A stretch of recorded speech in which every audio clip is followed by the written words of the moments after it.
എല്ലാം പ്രഹസനമായിരുന്നു. അമേരിക്ക സന്ദർശനം കഴിഞ്ഞു വരുമ്പോൾ കൈവെള്ളയിൽ റാണയെ കൊണ്ടുവന്ന് കണക്ക് പറയിക്കുമെന്ന് വലിയ പ്രഹസനം കൂടി പൊളിയുകയാണ്. എന്തൊക്കെയായിരുന്നു അങ്ങോട്ട് പോയപ്പോൾ പറഞ്ഞിട്ട് പോയത്? തിരിച്ചു പോരുമ്പോൾ മോദി പോയ പോലെ കയ്യും വീശി തിരികെ പോരുന്നു. റാണ ആരാണ് എന്നാണെങ്കിൽ മനസ്സിലാകുന്ന പോലെ പറഞ്ഞു തരാം. മുംബൈ ഭീകരാക്രമണ കേസ് പ്രതി തഹാവൂർ റാണ 2008 നവംബർ 26-ന് ഇന്ത്യയിലെ പാവപ്പെട്ട 166 ജനങ്ങളെ കൊന്നൊടുക്കിയ, ഇന്ത്യയെ മൊത്തത്തിൽ പിടിച്ചു കുലുക്കിയ ഭീകരാക്രമണത്തിന്റെ സൂത്രധാരനാണ് ഈ പറയുന്ന റാണ. അമേരിക്ക സന്ദർശനം കഴിഞ്ഞ് തിരികെ വരുമ്പോൾ റാണയെ ഇന്ത്യയിലേക്ക് കൊണ്ടുവരുമെന്നും ഇന്ത്യൻ നിയമം അനുശാസിക്കുന്ന ശിക്ഷാ നടപടികൾ നൽകുമെന്നുമുള്ള പ്രഖ്യാപനം നരേന്ദ്രമോദിയുടെ അമേരിക്കൻ സന്ദർശനത്തിന് മുന്നേ ഉണ്ടായിരുന്നു. പാവപ്പെട്ട ജനങ്ങളെ യാതൊരു മനുഷ്യത്വവും ഇല്ലാതെ വർഗീയതയുടെയും തീവ്രവാദത്തിന്റെയും പേരിൽ ഒന്നടങ്കം കൊന്നൊടുക്കിയ മൃഗതുല്യനായ ഒരു മനുഷ്യന് അർഹിക്കുന്ന ശിക്ഷ ലഭിക്കാൻ ഇന്ത്യ ഒന്നാകെ കാത്തിരിക്കുകയായിരുന്നു.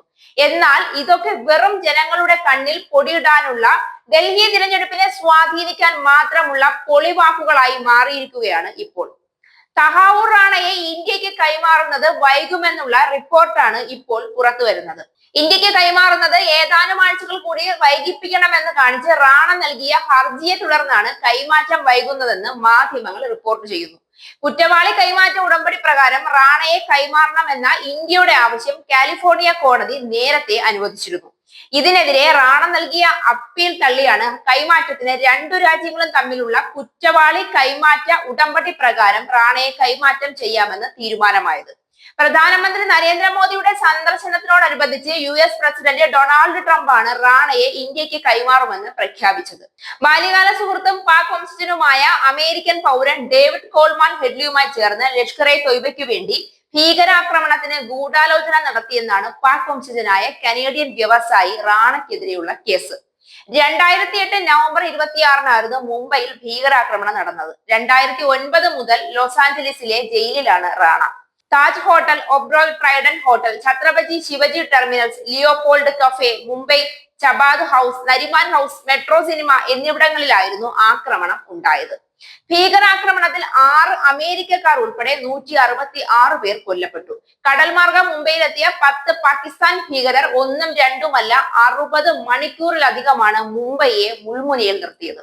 ഇതേ കേസിൽ പിടിയിലായ പാക് ഭീകരൻ അജ്മൽ കസബിനെ വിചാരണ ചെയ്ത് 2012 നവംബർ 21-ന് തൂക്കിലേറ്റിയിരുന്നു. എന്നാൽ റാണയെ ഇന്ത്യക്ക് വിട്ടുകിട്ടിയിരുന്നില്ല.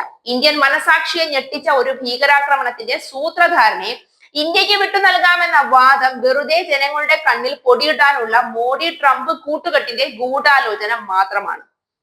മുഴുവൻ ജനങ്ങളെയും വിഡ്ഢികളാക്കിക്കൊണ്ട് മോദി വിദേശ ബന്ധം ശക്തിപ്പെടുത്തിയും അവരെ പ്രീതിപ്പെടുത്തിയും അദാനി പോലെയുള്ള വൻ ശക്തികൾക്ക് ഇന്ത്യയുടെ ഓരോ തുണ്ടും തൂക്കിക്കൊടുക്കാനുള്ള ശ്രമത്തിലാണ്. വെറുതെ സൽക്കാരവും സ്വീകരിച്ച് തിന്ന് കുംഭ വീർപ്പിച്ച് തിരിച്ചു പോന്നിട്ട് കാര്യമില്ല. തന്നതിന്റെയും തിന്നതിന്റെയും നന്ദി അമേരിക്കയോട് കാണിക്കുമ്പോൾ വോട്ട് തന്ന് ജയിപ്പിച്ച പാവം ഇന്ത്യയിലെ ജനങ്ങളോട് ഒരിത്തിരി മനസാക്ഷിയൊക്കെ ആവാം മോദി സർക്കാരെ.